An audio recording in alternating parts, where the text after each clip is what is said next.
清明有的民众厝内会食润饼糕，最近菜市啊卖润饼皮的是无用试试，有店头做不起规气，用一工1万块的薪水来请师傅斗赶工。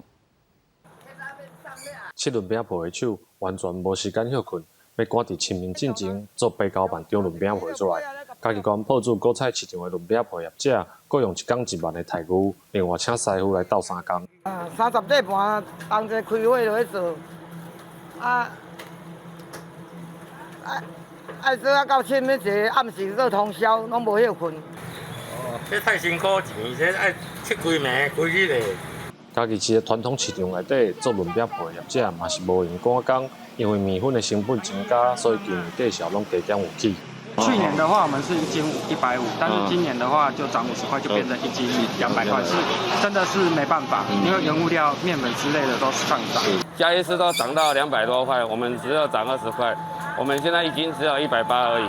除了润饼皮、润饼糕的生意嘛是同款无闲。清明是台湾重要的传统节日，虽然原物料影响到价小，但是对民众来讲，该当爱款的物仔也是袂当无准备。